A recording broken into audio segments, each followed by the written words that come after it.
A very pleasant good morning, dear learners, greetings of the day. Welcome back to my channel, English Mentor. And today we are going to study the editorial page of 13th January. So let us start our editorial page. Before we proceed, I would like to request you, please subscribe to my channel, like, share, and comment. So let us start our editorial of the day. So the title of this editorial page is strain ties on Pondicherry stand of. चलो इसको start करने से पहले मैं बताता हूं कि जो पांडिचेरी के जो लेफ्टिनेंट गवर्नर है किरण बेदी और वहां के जो सीएम है चीफ मिनिस्टर है वी नारायण सामी, उन दोनों के बीच में स्ट्रेन टाइज है। स्ट्रेन टाइज का मतलब कह सकते हैं टेंस एसोसिएशन। उन दोनों में कहीं ना कहीं मन मुटाव की स्थिति है। स्टैंड ऑफ, ग्रिड लॉक या डेड लॉक, ठीक है, तो ठहराव बन जाना, मनमुटाव की स्थिति हो जाना। तो कहीं ना कहीं वहां के जो गवर्नर है, लेफ्टिनेंट गवर्नर है किरण बेदी, और वहां के जो पांडिचेरी के जो चीफ मिनिस्टर हैं नारायण सामी, उन दोनों के बीच में एक कन्फ्लिक्ट की स्थिति बनी हुई है। एक टेंस्ड एसोसिएशन है, दोनों में स्ट्रेन टाइज है, स्टैंड ऑफ बना हुआ उनके बीच में, गतिरोध है उन दोनों में। तो उसको ध्यान में रखते हुए आज का एडिटोरियल है। चलो इसको स्टडी करते हैं डिटेल में। The Pondicherry Lieutenant Governor should heed the legitimate demands of the elected government. जो पांडिचेरी के लेफ्टिनेंट गवर्नर है उनको क्या करना चाहिए? हीड करना चाहिए। हीड का मतलब अटेंशन देनी चाहिए किसकी? जो वैलिड है, लेजिटमेट जो मतलब वैलिड है, लॉफुल है, उन डिमांड्स को। लेजिटमेट का मतलब हो गया लॉफुल डिमांड्स को क्या करना चाहिए? जो इलेक्टेड गवर्नमेंट की, जो वहां की गवर्नमेंट है, किनकी गवर्नमेंट है वहां पर? नारायण स्वामी की जो गवर्नमेंट है। अगर कोई वैलिड डिमांड अगर वो करते हैं तो लेफ्टिनेंट गवर्नर की उनकी डिमांड को हीड करना चाहिए, अटेंशन देनी चाहिए। ठीक है, चलो अब देखते हैं क्या प्रॉब्लम है दोनों में। The recent 3 days long protest led by Pondicherry Chief Minister Narayanasamy under the banner of the Secular Democratic Progressive Alliance, ये उनकी अलायंस का नाम है, सेक्युलर डेमोक्रेटिक प्रोग्रेसिव अलायंस। तो इस बैनर के तहत उन्होंने 3 दिन का एक लंबा प्रोटेस्ट किया। किन्होंने ये लीड किन्होंने किया था? लेड बाय, किन्होंने लीड किया था? ये वहां के जो चीफ मिनिस्टर है नारायण स्वामी ने उसको लीड किया था। अगेंस्ट किसके अगेंस्ट किया था? ये देखें, against lieutenant governor Kiran Bedi. Kiran Bedi जो कि वहां के लेफ्टिनेंट गवर्नर है, उसके खिलाफ उन्होंने क्या किया था? ये प्रोटेस्ट किया था। Came as no surprise, came as no surprise, और केम एज नो सरप्राइज एक ईडियम है जिसका मतलब है it is expected to happen. और ये तो होना ही था क्योंकि दोनों के अंदर एक स्टैंड ऑफ की स्थिति बनी हुई थी। कहीं ना कहीं उन दोनों में क्या था? स्ट्रेन टाइज था, उनमें बहुत ज्यादा टेंस एसोसिएशन था, बनी नहीं रही थी आपस में, कन्फ्लिक्ट चल रहा था। तो ये ऑब्वियस सी बात है, ये तो होना ही था उनके बीच में। यहाँ पे ग्रामर रूल यूज किया है। देखो, जब आप कंपाउंड नाउन की बात करते हैं, हाइफन के बाद आप कभी भी कोई प्लूरल नाउन यूज नहीं करते हैं क्योंकि वो एडजेक्टिव के प्लेस पे आ जाता है। तो इस वजह से यहाँ पे डे ही होगा, डेज नहीं हो सकता है। ठीक है, हाइफन के बाद आप हमेशा सिंगुलर नाउन यूज करते हैं क्योंकि वो एडजेक्टिव के प्लेस पे आ जाता है। तो इसलिए 3 days लॉन्ग प्रोटेस्ट नहीं हो सकता, बल्कि क्या होगा? 3 day लॉन्ग प्रोटेस्ट ही होगा। चलो नेक्स्ट देखते हैं। ओके, गिवन, गिवन का मतलब होता है कंसीडर करना। Given the strained ties between the two constitutional functionaries, यहाँ पे देखो two constitutional functionaries का मतलब हो गया the bodies which work for the constitution। और यहाँ पे मतलब वो दो बॉडीज कौन सी हैं? एक तो हो गया चीफ मिनिस्टर है जो, और दूसरा लेफ्टिनेंट गवर्नर है, उनकी बात चल रही है। और उन दोनों में क्या है? स्ट्रेन टाइज है। स्ट्रेन्ड मतलब कहीं ना कहीं दोनों के अंदर टेंस एसोसिएशन है, दोनों में मन मुटाव बना हुआ है। ठीक है, they have been at loggerheads over many matters। loggerhead आप बोल सकते हैं stupid या foolish को। तो कहीं ना कहीं उनमें मनमुटाव की स्थिति बनी हुई है। तो इस वजह से बहुत सारे ऐसे इश्यू हैं, मैटर्स हैं, जिनके ऊपर उनका कन्फ्लिक्ट है। Most recently on the appointment of the state election commissioner and office critical holding election to local bodies in union territory. अभी फिलहाल क्या होना था? फिलहाल पांडिचेरी के अंदर मतलब स्टेट इलेक्शन कमिश्नर का अपॉइंटमेंट होना था। तो उसको लेकर भी, और उनका काम क्या था, स्टेट इलेक्शन कमिश्नर का जो लोकल बॉडीज हैं वहां पर इलेक्शंस को ऑर्गेनाइज करना था यूनियन टेरिटरी के अंदर। इस बात को लेकर भी जो लेफ्टिनेंट गवर्नर है और वहां के जो सीएम है नारायणसामी, उनके बीच में कन्फ्लिक्ट हो गया। But the principal issue of contention, implementation of direct benefits transfer in the public distribution system using cash instead of free rice being given to the beneficiaries. लेकिन इसकी एक्चुअल वजह क्या थी? इसकी एक्चुअल वजह ये थी कि जो लोगों को मतलब क्या था, वेलफेयर के लिए कि उनको फ्री राइस दिया जाना था। ठीक है, फ्री राइस दिया जाना था, लेकिन उनको डायरेक्ट क्या कर दिया गया, देखो, direct benefit transfer in the public distribution system using cash. यानी फ्री राइस देने की बजाय उनको डायरेक्ट क्या दे दिया गया, बेनिफिट्स, कैश का बेनिफिट दे दिया गया, जिसकी वजह से जो वहां के चीफ मिनिस्टर हैं नारायणसामी और लेफ्टिनेंट गवर्नर है उनके बीच में बहुत ज्यादा डिस्प्यूट हो गया। ओके, कंफ्लिक्ट की स्थिति वहां पे बन गई। तो ये वजह थी मेन वहां पे बोन ऑफ कंटेंशन की। कंटेंशन का मतलब हो गया डिस्प्यूट या conflict. The agitation was meant to highlight the demand of the Congress and its allies for the recall of the lieutenant governor। देखिए, एजिटेशन का मतलब कह सकते हो कहीं ना कहीं एन एक्ट ऑफ प्रोटेस्ट। जब आप प्रोटेस्ट करते हो उसको एजिटेशन बोलते हैं। इस जो एजिटेशन था, इसका जो पर्पस था, मीन था, वो हाईलाइट करना था, किस चीज को बताना था, किस चीज को दिखाना था, कि वो अपने डिमांड बता रहे थे। Congress and its allies, Pondicherry के अंदर कांग्रेस और उसकी जो अलाइज है, उन दोनों ने सरकार बनाई हुई है। ठीक है, वहां पर उन दोनों की क्या अलाइज है, कॉलिशन है। कॉलिशन मतलब आपस में संधि है उन दोनों की, और उन्होंने गवर्नमेंट बनाई है। तो वो क्या चीज करना चाह रहे थे, रिकॉल, रिमाइंड कराना, लेफ्टिनेंट गवर्नर को अपनी डिमांड्स को रिकॉल करना चाहते थे कि ये हमारी डिमांड्स हैं, आपको इस पर अटेंशन देनी चाहिए। As a prelude, as a prelude to steer. देखो, प्रील्यूड का मीनिंग होता है प्रीलिमाइनरी, प्रारंभिक, जो पहले तौर पे कह सकते हैं। स्टीयर का मतलब उकसाना हो सकता है। ठीक है, इंस्टिगेट हो गया। The chief minister presented memoranda to President Ram Kovind and Union Minister of State for Home Affairs G. Kishan Reddy। तो इन्होंने क्या किया, इन्होंने क्या, जो सीएम थे वहां के नारायण सामी, उन्होंने क्या किया, अपना एक मेमोरेंडा, एक रिटन डॉक्यूमेंट, मेमोरेंडा एक रिटन डॉक्यूमेंट है, उन्होंने किसको जाकर वो दिया कि हमारी डिमांड्स को पूरा नहीं किया जा रहा है। तो कहीं ना कहीं उन्होंने जाकर रामनाथ कोविंद, जो कि हमारे प्रेसिडेंट है, और union minister of state home affairs G Kishan Reddy, उनको जाकर वो मतलब क्या किया, मेमोरेंडा उनको प्रेजेंट किया कि ये हमारी प्रॉब्लम्स हैं। Okay, accusing miss Bedi of functioning as an autocratic manner. Accusing का मतलब होता है कहीं ना कहीं ब्लेम, और उस मेमोरेंडम में उन्होंने अपनी डिमांड्स बताई और साथ के साथ मिस बेदी के ऊपर अक्यूज करते हुए, ब्लेम करते हुए कि वो अपने N autocratic manner, autocratic and dominating कह सकते हैं, तानाशाह की तरह, वो यानी तानाशाह की तरह काम कर रही हैं, हमारी डिमांड्स को नहीं सुन रही है, जो मन में आ रहे हैं वो कर रहे हैं। तो कहीं ना कहीं उसको ब्लेम किया है, अक्यूज किया है। एंड अडॉप्टिंग एंड ऑब्स्टर्निस्टिक, देखिए, ऑब्स्टर्निस्ट मतलब होता है, ऑप्टर्निस्टिक मीन्स प्रॉब्लम क्रिएटर, कहीं ना कहीं प्रॉब्लम क्रिएट करने वाला उनका एटीट्यूड है। किनका, लेफ्टिनेंट गवर्नर का, किरण बेदी जी का जो एटीट्यूड है वो बहुत ज्यादा प्रॉब्लम क्रिएट करने वाला है। ठीक है, in ensuring the progress and welfare of the people, और कहीं ना कहीं उनके इस ऑप्टर्निस्टिक एटीट्यूड की वजह से, निस्ट एटीट्यूड की वजह से लोगों का जो वेलफेयर है वो मतलब उसमें कहीं ना कहीं दिक्कत आ रही है। On the part of her, उन्होंने ये ब्लेम किया उनको कि उनका जो एटीट्यूड है ऑटोक्रेटिक हो गया है, और उनका जो एटीट्यूड है वो लोगों के वेलफेयर के अंदर क्या कर रहा है, प्रॉब्लम क्रिएट कर रहा है कहीं ना कहीं।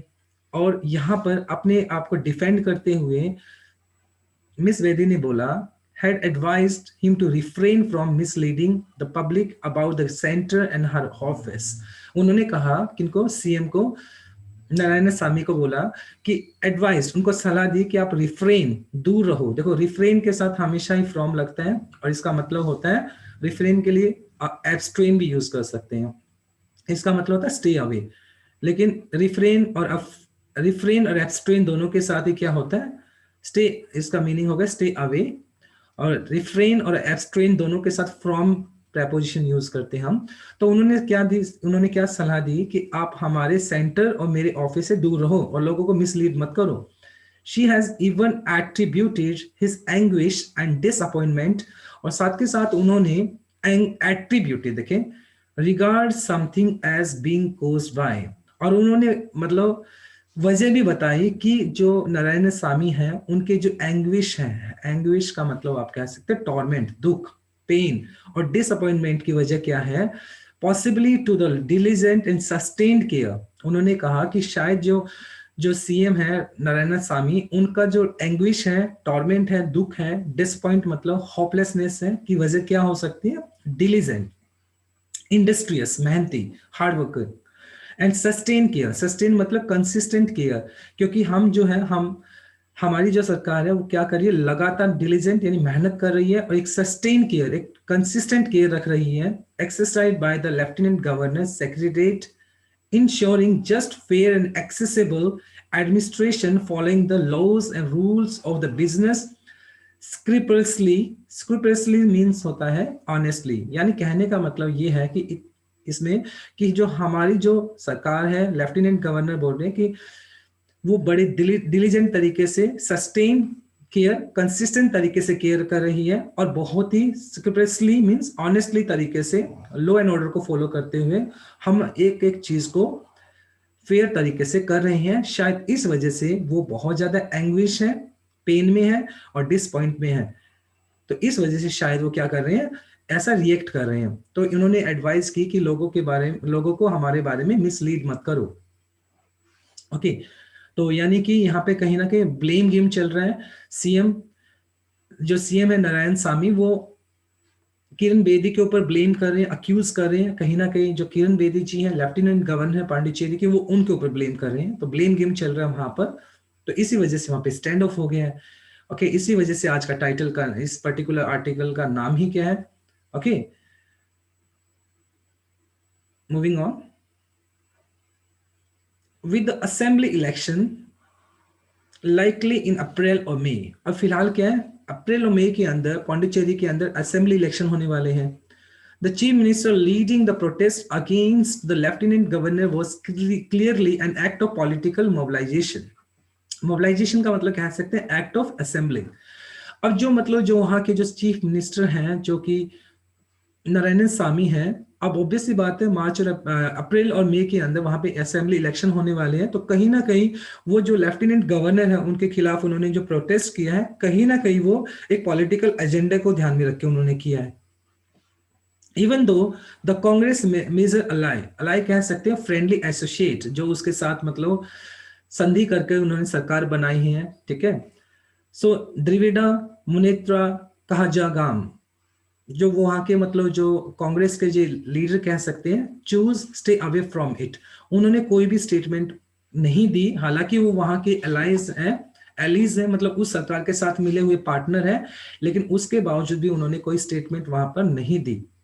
The agitation should be seen as a reflection of the political reality in the Union Territory, as Mr. Narayana Sami does not have any effective opposition. मतलब ये पॉलिटिकल रियलिटी को बताता है, रिफ्लेक्ट करता है किस चीज का, ये जो एजिटेशन है वो रिफ्लेक्ट करता है कि यूनियन टेरिटरी के अंदर, पौंडीचेरी के अंदर पॉलिटिकल रियलिटी को क्या दिखाता है कि वहां पर जो मिस्टर नारायण सामी जो कि चीफ मिनिस्टर है, वहां पर उनका कोई इफेक्टिव अपोजिशन नहीं है, यानी उसका कोई प्रतिद्वंदी वहां पर नहीं है, कोई भी कॉम्पिटिटर वहां पर नहीं है। So this allows him to turn all his energy time against Lieutenant Governor instead of his political adversaries at the time when the election is near। और इस वजह से क्योंकि वहां पे उसका कोई कॉम्पिटिटर तो है नहीं, तो कॉम्पिटिटर अगर नहीं है तो वो अपने क्या कर सकता है, टर्न ऑल इज एनर्जी, वो सारा का सारा जो अपना एनर्जी है, पूरी ताकत है, and time against the lieutenant governor, वो अपना पूरा का पूरा क्या पूरी एनर्जी और पूरा का पूरा जो टाइम है वो लेफ्टिनेंट गवर्नर को क्रिटिसाइज करने में उसके अगेंस्ट लगा रहे हैं, instead of in political adversaries. अब पॉलिटिकल एडवर्सरीज का मतलब, एडवर्सरीज का मीनिंग हो गया आपके अपोनेंट्स होते हैं, जो कॉम्पिटिटर्स होते हैं, क्योंकि कॉम्पिटिटर्स तो वहां पर है नहीं उनके, तो इस वजह से उन्होंने क्या किया, अपनी पूरी ताकत और पूरा का पूरा टाइम लेफ्टिनेंट गवर्नर के अगेंस्ट लगा दिया प्रोटेस्ट करने में, हालांकि when the election is near, क्योंकि उनका जो पॉलिटिकल एजेंडा है, क्योंकि अप्रैल और मई के अंदर इलेक्शन होने वाले हैं, तो शायद इसी को ध्यान में रखते हुए उन्होंने ये एक एजिटेशन को क्या किया है, सरकार के लाइक लेफ्टिनेंट गवर्नर के खिलाफ उन्होंने एजिटेशन किया है। And this seems to be his strategy to ward off any criticism against his government non functioning by laying the blame at the doorstep of lieutenant governor. देखिए, अब ये उनकी यहाँ पे ये क्या हो सकती है, ये उनकी स्ट्रेटेजी हो सकती है, हो सकता है कि उनकी रणनीति हो ये। To ward off, ward off का मतलब आप कह सकते हैं टू अवॉइड बीइंग हिट, मतलब अपने आप को प्रोटेक्ट करना, किसी चीज से हर्ट होने से अपने आप को प्रोटेक्ट करना। एनी क्रिटिसिज्म, मतलब अब उन्होंने क्या किया, बड़ी चालाकी से क्या किया है, उनकी एक स्ट्रेटेजी है कि उनके ऊपर अगर कोई क्रिटिसिज्म आता है तो वो अपने आप को वार्ड ऑफ कर सकते हैं, यानी वो अपने आप को प्रोटेक्ट कर सकते हैं against his government non functioning. मतलब कोई भी उनकी गवर्नमेंट के ऊपर अगर पॉइंट आउट करे कि आपकी गवर्नमेंट ने कोई फंक्शन ही नहीं किया, कोई काम ही नहीं किया है, अगर वो ऐसा कोई क्रिटिसिज्म आता है तो उनको बचाने के लिए वार्ड ऑफ कर लिया, यानी अपने आप को प्रोटेक्ट कर लिया है, ये उनकी शायद स्ट्रेटेजी है। तो क्योंकि पहले उनके ऊपर पॉइंट आउट होता तो उससे पहले ही उन्होंने क्या कर दिया, एजिटेशन स्टार्ट कर दिया है। और उन्होंने क्या किया, किसको ब्लेम किया, laying the blame, imposing the blame. Laying the blame मतलब अक्यूज ऑफ कह सकते हो, उनके ऊपर ब्लेम करते हुए at the doorstep of the lieutenant governor. At the doorstep मतलब to be near where someone lives. और उन्होंने किसके ऊपर ब्लेम कर दिया, लेफ्टिनेंट गवर्नर के ऊपर ब्लेम किया है। तो शायद ये उनका एक पॉलिटिकल मोबिलाइजेशन हो, पॉलिटिकल एजेंडा हो कहीं ना कहीं। तो इस तरीके से जो पौंडीचेरी है वहां पर क्या बना हुआ है, पौंडीचेरी के अंदर, वहां पर पौंडीचेरी के अंदर कंफ्लिक्ट की स्थिति बनी हुई है। चलो लेट्स देखते हैं। On her part Miss Bedi should take into account the legitimate requirements of an elected government and try to accommodate। मतलब अब यहाँ पर मिस बेदी की अगर बात करें तो उनको क्या करना चाहिए, शुड टेक इनटू अकाउंट, मतलब उनको इस बात को कंसीडर करना चाहिए। टेक इनटू अकाउंट मतलब कंसीडर करना चाहिए, लेजिटमेट मतलब वैलिड, रिक्वायरमेंट्स अगर किसी इलेक्टेड गवर्नमेंट की अगर कोई रिक्वायरमेंट है तो उनको उसको पूरा करना चाहिए। ट्राई टू अकोमोडेट, अकोमोडेट का मतलब हो गया to be agreeable and acceptable to, मतलब उनको अग्री करना चाहिए और उसको एक्सेप्ट करना चाहिए उनकी वैलिड डिमांड्स को। Mr. Narayanasamy views on important matters such as free rice scheme. After all, Centre itself did not see any great virtue in DBT mod when it decided to give additional food grains free of cost 5 kg per person's month to ration holder during the April-November last year, a relief measure during the COVID pandemic। बहुत लंबा line हो गया, दोबारा से करते हैं। तो यहाँ पे हो गया था, देखिए यहाँ पे ये लाइन क्या थी, on the part miss Bedi should take into account, ये हो गया था कि मिस बेदी को क्या करना चाहिए, उनकी बात को कंसीडर करना चाहिए और जो उनकी लेजिटमेट रिक्वायरमेंट्स हैं उनको क्या करना चाहिए, पूरा करना चाहिए। ट्राई टू अकोमोडेट, एक्सेप्ट करना चाहिए, उनके साथ अग्री करना चाहिए।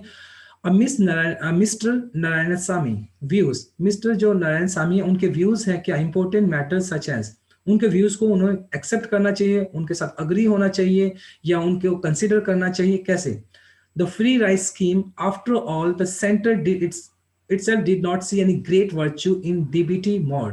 देखिए, हालांकि जो सेंटर था उनका खुद का ऐसा मानना था कि डीबीटी का मतलब कह सकते हैं कि डायरेक्ट बेनिफिट्स ट्रांसफर, उनका खुद का ऐसा मानना था कि जो अगर हम डायरेक्ट अगर पैसा ट्रांसफर करते हैं तो वो इतना इफेक्टिव नहीं है। इतना वर्च्यू की बात करें तो वर्च्यू का मतलब कह सकते हैं a quality of being good morally, the quality of being good morally, right, अच्छा होना। तो कहीं ना कहीं उन्होंने माना कि डीबीटी मतलब जो डायरेक्ट अगर मैं बात करता हूँ बेनिफिट्स ट्रांसफर है वो एक अच्छी स्कीम नहीं है, ठीक है। तो उन्होंने इस बात को एक्सेप्ट किया था when it decided to give additional food grains rice और free of cost at 5 kg per person month to ration holders. और अगर आपको याद हो जब कोविड का फेज चला हुआ था तो गवर्नमेंट ने बोला था कि सभी को 5 kg per person rice month wise उनको मिलेगा, राशन होल्डर है उनको मिलेगा। एंड अप्रैल से नवंबर तक का टाइम था वो, मतलब सभी को फ्री ऑफ कॉस्ट राइस मिलेगा। And a relief measure during the Covid pandemic, और ये क्या था, एक रिलीफ पैकेज था, सभी को मिलने वाला था। तो कहीं ना कहीं सेंटर ने इस बात को उस टाइम क्या किया था, ये एक अच्छा, मतलब अगर हम डायरेक्ट बेनिफिट्स ट्रांसफर करते हैं मनी के फॉर्म में तो वो कहीं ना कहीं बेनिफिशियल नहीं है, ठीक है। तो इसी को ध्यान में रखते हुए गवर्नमेंट ने क्या किया था, सभी लोगों को एक पेंडेमिक पैकेज दिया था, कहीं ना कहीं रिलीफ पैकेज, एक मेजर रिलीफ दिया था। क्या रिलीफ था उसके अंदर? फ्री राइस और व्हीट दिया था, ठीक है, 5 kg मंथ वाइज, तो मंथ वाइज उनको मिलना था। Okay, with the near breakdown of communication between the lieutenant governor and the chief minister. अभी क्या ब्रेकडाउन का मतलब, अगर आप कहें डिस्ट्रप्शन, कहीं ना कहीं दिक्कत आ जाना, बीच में किसी चीज का टूट जाना। सो with the near breakdown of communication between the lieutenant governor and the chief minister, the center should step in. अब क्या होना चाहिए, क्योंकि देखो उन दोनों के बीच में कम्युनिकेशन बिल्कुल ब्रेक डाउन हो चुका है, टूट चुका है। किनके बीच में? लेफ्टिनेंट गवर्नर जो है किरण बेदी और वहां के जो चीफ मिनिस्टर हैं नारायण सामी, उनके बीच में जो कम्युनिकेशन हो बिल्कुल ब्रेक डाउन हो चुका है, टूट गया है। तो इस स्थिति में, इस केस में centre should step in. Step in मतलब इन्वॉल्व होना। सेंटर को भी क्या करना चाहिए, इस पर्टिकुलर सिचुएशन में इन्वॉल्व होना चाहिए in the interest of smooth administration, जिससे कि वहां का जो प्रशासन है स्मूथ तरीके से, प्रॉपर तरीके से चल पाए, राइट। तो आज का ये एडिटोरियल था। I truly believe you have enjoyed the article, you have understood the article, right. So please don't forget to like, comment, share, and subscribe to my channel. So thank you very much. God bless you all.